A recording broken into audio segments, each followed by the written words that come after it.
हर university में new batch 2026 का exam start हो चुका है और जो भी बच्चे हमारे बीए के फर्स्ट सेमेस्टर में हैं, हिंदी साहित्य पढ़ते हैं या हिंदी काव्य पढ़ते हैं, उनके लिए आज का ये वीडियो बहुत ही इंपॉर्टेंट होने वाला है। आज का ये महासंग्राम रिवीजन क्लास आप लोगों के एग्जाम के लिए, हर यूनिवर्सिटी के लिए बहुत ही इंपॉर्टेंट है। आज की वीडियो में हम आपके हिंदी साहित्य या हिंदी काव्य का महत्वपूर्ण प्रश्न उत्तर बताने वाले हैं जो इस बार आपकी परीक्षा में पूछा जाने वाला है। तो ये वीडियो हर बच्चे के लिए इम्पोर्टेंट है जो अभी तक एग्जाम की तैयारी बिल्कुल भी नहीं किए हैं, और इस वीडियो को देखने के बाद आपकी तैयारी 100% कंप्लीट हो जाएगी। देखिए, जब आप लोग बीए के फर्स्ट ईयर के फर्स्ट सेमेस्टर में होते हो और हिंदी पढ़ते हो तो हिंदी साहित्य में आपको हिंदी काव्य पढ़ना होता है। तो हिंदी काव्य का सभी महत्वपूर्ण प्रश्न उत्तर आज की वीडियो में हम देखेंगे। जब आप लोग बीए के सेकंड सेमेस्टर में जाओगे तब आपको कार्यालय हिंदी और कंप्यूटर पढ़ना होगा। थर्ड सेमेस्टर में जाओगे तो आप लोगों को हिंदी गद्य पढ़ना होगा। इस तरीके से आपके पेपर का नाम आगे चलकर बदलता रहेगा। तो हिंदी काव्य के लिए चलिए देखते हैं कौन सा प्रश्न आपके एग्जाम के लिए इम्पोर्टेंट है।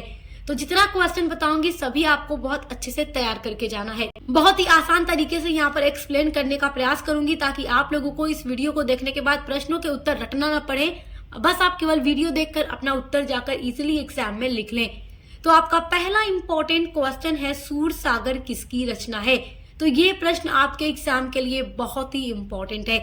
आपका अति लघु, लघु, दीर्घ उत्तरीय प्रश्न सभी तैयार हो जाएगा और इस तरीके के और भी कई सारे वीडियोस हमने अपलोड किए हैं और हर एक सब्जेक्ट के लिए अपलोड किए हैं, तो आप देखकर तैयार कर लीजिएगा। देखिए, जो सूरसागर है वो महाकवि सूरदास की रचना है। यह कृष्ण भक्ति शाखा का प्रमुख ग्रंथ है और इसकी जो रचना है ब्रज भाषा में की गई है। यानी कि सूरसागर किस भाषा में लिखी गई, तो ब्रज भाषा में।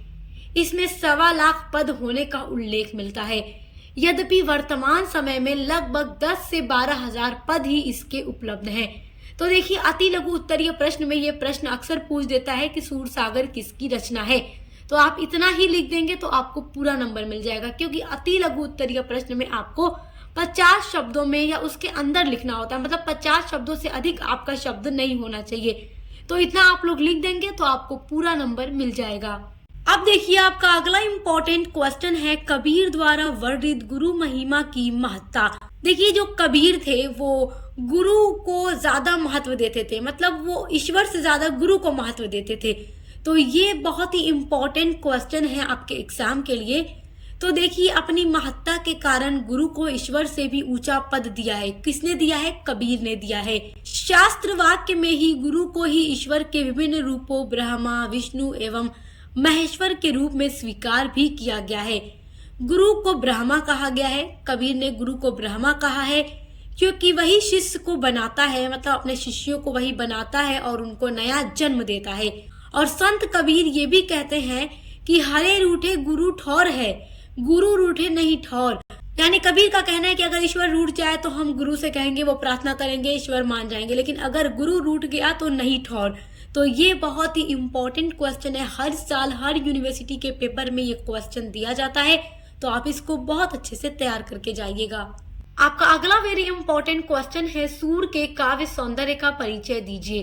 तो सूरदास के जो काव्य सौंदर्य है उनका परिचय यानी काव्य सौंदर्य के बारे में लिखिए।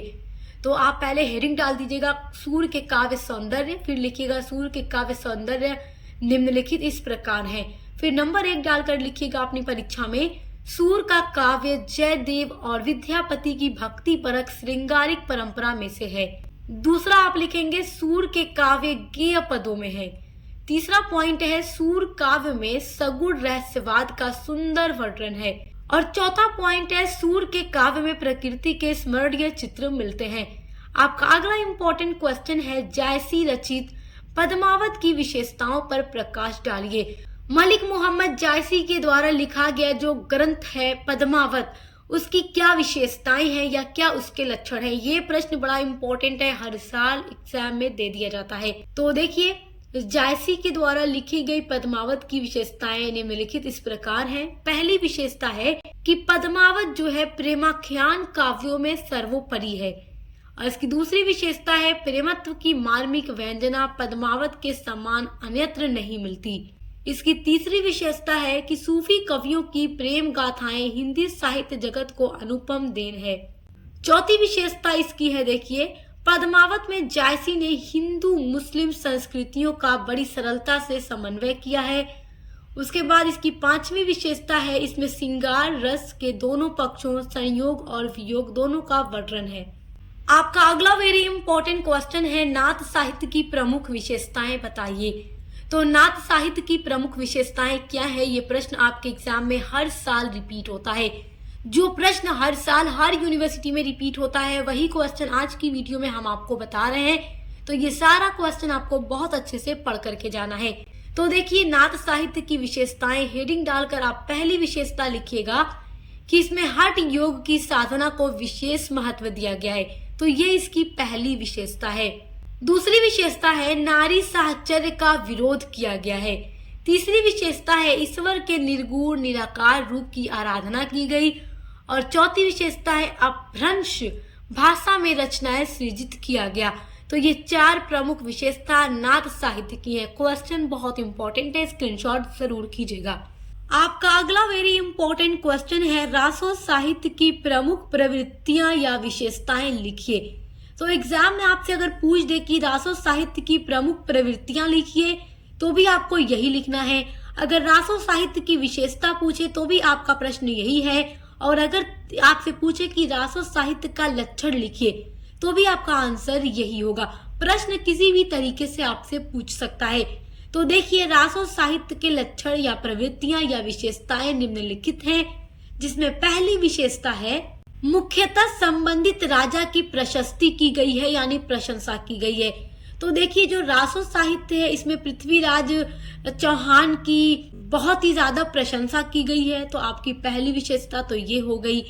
इसकी दूसरी विशेषता है कि राजाओं के युद्धों तथा उनकी वीरता का इसमें गान किया गया है। इसकी तीसरी विशेषता है कि राजाओं के प्रेम प्रसंगों का भावपूर्ण वर्णन किया गया है। और इसकी चौथी विशेषता है कि विभिन्न भावों के अनुसार अलग अलग छंदों का इसमें प्रयोग किया गया है। तो ये 4 इसकी बहुत ही महत्वपूर्ण विशेषता है। आप इस प्रश्न के उत्तर को बहुत अच्छे से तैयार रखिएगा, क्योंकि हर साल ये हर यूनिवर्सिटी में प्रश्न पूछा जाता है। आपका अगला वेरी इंपॉर्टेंट क्वेश्चन है, अष्टछाप के कवियों का नाम लिखिए। This is very very important question. देखिए, अष्टछाप के कवियों का नाम अक्सर अति लघु उत्तरीय प्रश्न में पूछ देता है। तो यहाँ पर मैं अष्टछाप कवियों के नाम बता रही हूँ, बड़े ध्यान से देखिएगा। कुंभन दास, सूरदास, परमानंद दास, कृष्णदास, गोविंद स्वामी, नंददास, छीत स्वामी, चतुर्भुज दास। इन्हें अष्टछाप या अष्ट सखा भी कहते हैं। तो अगर आपसे पूछ दे अष्ट सखा के कवियों के नाम लिखिए तो भी आप अपना यही आंसर लिखेंगे, क्योंकि अष्टछाप के कवियों को ही अष्ट सखा भी कहते हैं। आपका अगला वेरी इंपॉर्टेंट क्वेश्चन है, हिंदी साहित्य का प्रथम कवि किसे माना जाता है। ये बहुत ही इंपॉर्टेंट क्वेश्चन है। और देखिए, हिंदी साहित्य का प्रथम कवि मानने में विद्वानों में मतभेद भी है, लेकिन आप अपना आंसर लिखेंगे कि हिंदी साहित्य का प्रथम कवि सरहपा को माना जाता है। और इनको सरहपाद भी कहा जाता है। इनका समय 8वीं शताब्दी ईस्वी माना जाता है। इन्होंने दोहा कोश की रचना की। तो सरहपा की रचना दोहा कोश है, ये बात याद रखिएगा। आपका अगला वेरी इंपॉर्टेंट क्वेश्चन है, भक्ति काल की समय सीमा क्या है। तो ये बहुत ही इंपॉर्टेंट क्वेश्चन है आपके लिए। देखिए, आचार्य रामचंद्र शुक्ल के अनुसार भक्ति काल की सीमा संवत 1375 से लेकर संवत 1700 तक, यानी लगभग 1318 ईस्वी से लेकर के 1643 ईस्वी तक बताई गई है। यह काल हिंदी साहित्य का स्वर्ण युग भी कहलाता है। तो ये बहुत ही इंपॉर्टेंट क्वेश्चन है कि हिंदी साहित्य का स्वर्ण युग किस काल को कहते हैं। ये एमसीक्यू में पूछ सकता है। तो जिनका एमसीक्यू पेपर होता है वो भी इस वीडियो को अगर देखें तो बहुत ही अच्छा है। हिंदी साहित्य का स्वर्ण युग भक्ति काल को कहा जाता है। और एक प्रश्न आपसे ऐसे भी बन सकता है कि भक्ति काल को हिंदी साहित्य का स्वर्ण युग कहा जाता है, वर्णन कीजिए। तो आपको पढ़ना होगा भक्ति काल की विशेषताओं के बारे में, इसके कवियों के बारे में, इस समय के जो भी अलग अलग लेखक रहे हों और उनकी रचनाओं के बारे में कि किस तरीके से वो लिखा करते थे। उस तरीके से आपको अपने आंसर में पूरा मेंशन करना होगा, तब जाके आपका ये वाला आंसर कंप्लीट होगा। जब अगर स्वर्ण युग के लिए अलग से प्रश्न पूछेगा तो जैसे जैसे आपका प्रश्न पूछ सकता है वो सब कुछ हम आपको बताते रहेंगे। तो आप हमारे साथ जुड़कर अच्छे से तैयारी कर सकते हैं। अब देखिए, आपका अगला इंपॉर्टेंट क्वेश्चन है, रीति काल को श्रृंगार काल नाम किसने दिया। तो रीति काल को सिंगार काल भी कहा जाता है, तो ये नाम रीति काल को किसने दिया था? ये प्रश्न भी आपके लिए बहुत ही इम्पोर्टेंट है। देखिए, रीति काल को सिंगार काल नाम आचार्य विश्वनाथ प्रसाद मिश्र ने दिया था। उन्होंने यह नाम इस काल की साहित्य में श्रृंगार रस की व्यापकता और प्रमुखता के आधार पर दिया, क्योंकि इस टाइम पर जो भी लिखे जा रहे थे साहित्य वगैरह, वो श्रृंगार रस का उसमें यूज ज्यादा किया जा रहा था। तो उसकी व्यापकता और प्रमुखता को देखते हुए उन्होंने रीति काल को श्रृंगार काल का नाम दे दिया, क्योंकि यहाँ रीति निरूपण की अपेक्षा श्रृंगार चित्रण अधिक हुआ है। तो ये प्रश्न भी आपके लिए बहुत ही इम्पोर्टेंट है। चलिए अगला प्रश्न देखिए। आपका अगला वेरी इंपॉर्टेंट क्वेश्चन है, छायावाद के 4 प्रमुख स्तंभों के नाम लिखिए। ये प्रश्न बहुत ही इम्पोर्टेंट है। प्रश्न बहुत छोटा है लेकिन बहुत ही इम्पोर्टेंट है। हर साल ये अति लघु में पूछता है। तो छायावाद के 4 प्रमुख स्तंभ हैं जयशंकर प्रसाद, सूर्यकांत त्रिपाठी निराला, सुमित्रानंदन पंत और महादेवी वर्मा। स्क्रीनशॉट कर लीजिए, क्वेश्चन इम्पोर्टेंट है। आपका नेक्स्ट वेरी इंपॉर्टेंट क्वेश्चन है, द्विवेदी युग के किन्हीं 6 साहित्यकारों के नाम लिखिए। तो द्विवेदी युग के साहित्यकारों के नाम आप पढ़कर जाइएगा, ये प्रश्न एग्जाम में जरूर पूछता है। तो देखिए, द्विवेदी युग के 6 साहित्यकार निम्नलिखित इस प्रकार हैं, ऐसे करके अपने आंसर में लिखिएगा। महावीर प्रसाद द्विवेदी, मैथिली शरण गुप्त, लोचन प्रसाद पांडे, सियाराम शरण गुप्त, अयोध्या सिंह उपाध्याय हरिऔध, लक्ष्मीधर वाजपेयी। तो ये 6 साहित्यकार द्विवेदी युग के बहुत ही प्रसिद्ध साहित्यकार हैं। इनके नाम को नोट कर लीजिए। आपका अगला वेरी इंपॉर्टेंट क्वेश्चन है, धर्मवीर भारती के काव्य संग्रह लिखिए। तो धर्मवीर भारती के काव्य संग्रह को आप पढ़ लीजिएगा, ये क्वेश्चन हर साल एग्जाम में दे देता है। तो धर्मवीर भारती देखिए बहुत ही इम्पोर्टेंट लेखक है हिंदी के। धर्मवीर भारती के काव्य संग्रह निम्नलिखित हैं, जैसे थके हुए कलाकार से, कवि और कल्पना, ठंडा लोहा, अंधा युग, कनुप्रिया, 7 गीत वर्ष, देशांतर आदि। ये सब धर्मवीर भारती के प्रमुख काव्य संग्रह हैं। आपका नेक्स्ट वेरी इंपॉर्टेंट क्वेश्चन है, हिंदी खड़ी बोली के प्रथम महाकाव्य का नाम क्या है? This is very important question, screenshot जरूर कीजिएगा, ये आपसे जरूर पूछेगा हर यूनिवर्सिटी में। और देखिए, सक्सेस मास्टर पॉइंट को सब्सक्राइब करना मत भूलिएगा, क्योंकि यहाँ पर आपको बीए के लिए हर एक सेमेस्टर के हर एक सब्जेक्ट की वीडियोस मिलेंगी। बीए के लिए बेस्ट चैनल है। तो देखिए, हिंदी खड़ी बोली का पहला महाकाव्य का क्या है? तो हिंदी खड़ी बोली का प्रथम महाकाव्य प्रिय प्रवास है। इसकी रचना अयोध्या सिंह उपाध्याय हरिऔध ने की। इस महाकाव्य में कृष्ण के मथुरा गमन और विरह का मार्मिक वर्णन है। उन्हें लोक सेवक के रूप में प्रस्तुत किया गया है। नेक्स्ट क्वेश्चन देखिए। आपका अगला वेरी इंपॉर्टेंट क्वेश्चन है, धर्मवीर भारती की प्रथम काव्य कृति कौन सी मानी जाती है? तो देखिए, धर्मवीर भारती की प्रथम काव्य कृति ठंडा लोहा मानी जाती है। तो ठंडा लोहा धर्मवीर भारती की ही काव्य कृति है। तो ये पहली काव्य कृति मानी जाती है। आपका अगला वेरी इंपॉर्टेंट क्वेश्चन है, अंधा युग धर्मवीर भारती की किस कोटि की रचना है?